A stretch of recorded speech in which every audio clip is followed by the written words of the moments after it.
In this episode of American Greed, the spy who conned me, a devious fraudster makes the bold transition from local news In Missoula, I'm Garrison Courtney for Montana's news station. to the halls of government. There are people that are here illegally in the United States looking for employment, and companies exploit that routinely. But behind the scenes, Garrison Courtney works to infiltrate the multi-billion-dollar defense contracting industry with a story of working for the CIA. He claimed that he had hundreds of confirmed kills. Some people he claimed that was during combat. For others, it was as an assassin. Selling a lie based on patriotism, he raked in millions. It was going to be very lucrative. I mean, these were going to be multi-million, billion-dollar contracts. As he piles story upon story, Courtney wraps his operation in a cloak of secrecy, then ropes in a bevy of high-powered dupes. To put something together like that and to have it work the way it did, it's mind-boggling, but it's also really impressive. But is Courtney a real-life operative or a fast-talking con man? To find out American Greed, here's the story for the first time from the key players. The former colleague, I believe that letter was a forgery. the relentless investigator, I've never been threatened by another government official for doing my job. the dogged prosecutors, How could this possibly happen if this isn't real? and in a television exclusive, the wife Courtney deceived for years. I always got the runaround when I asked anything that had to do with his work. You should not ask any questions. It's completely legit.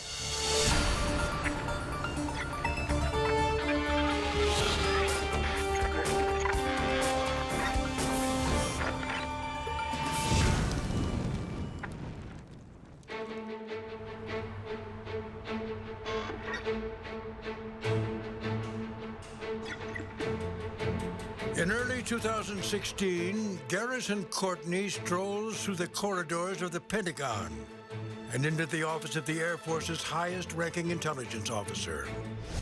For years, Courtney has been collecting millions of dollars by claiming to run a top-secret CIA task force meant to protect America from its most dangerous adversaries. Now, the general is asking Courtney questions to see if the so-called operation is real. He described how he had been at a meeting and the Undersecretary of Defense for Intelligence, and the meeting was at the White House, and, you know, it wasn't super specific, but basically said that he was the person put in charge of this program. A truly gifted con man, Courtney doesn't miss a beat as he once again enacts the elaborate charade he's been refining for years. This is a fraud that works only in this town. If people had tried to pull this in Peoria or Springfield or Detroit, I think ordinary Americans would have said, get out of here.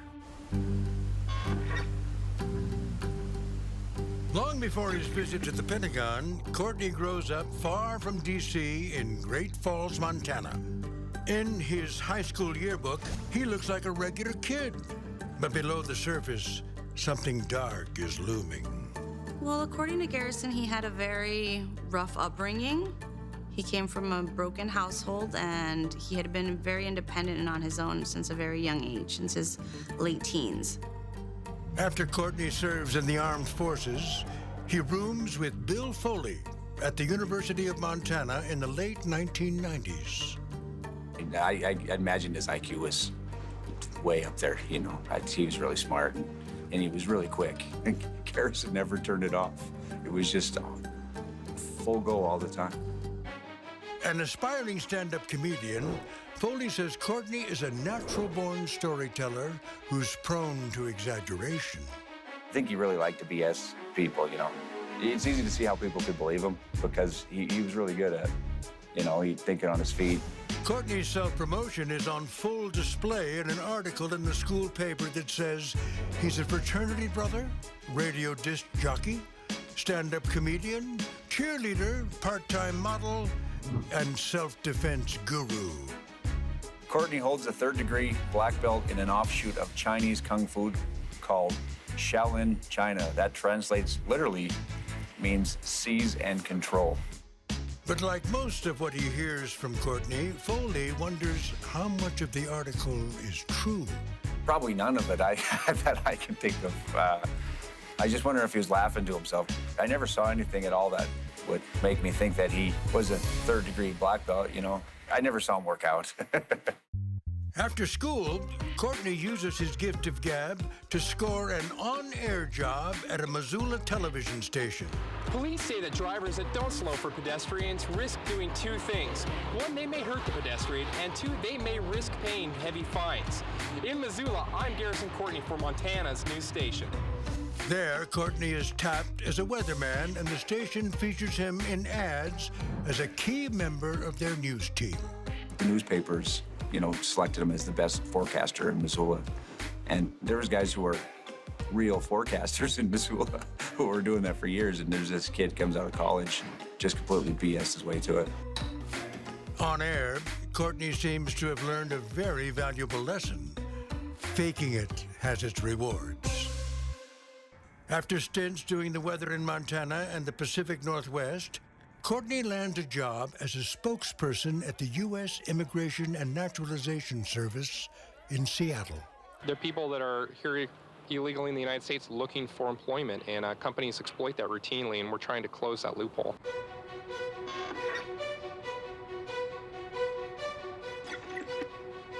Then, in 2005, Courtney takes a job at the Drug Enforcement Administration in the nation's capital.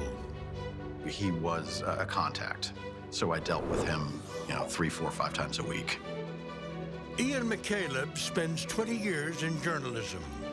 While covering the Department of Justice for Fox News, he meets Courtney. He was kind of a goofball.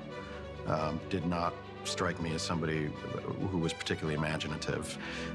He could veer into oafishness or tell an uncomfortable joke here and there. Did not seem particularly sophisticated. It won't be until years later that Courtney will show just how imaginative and sophisticated he really is.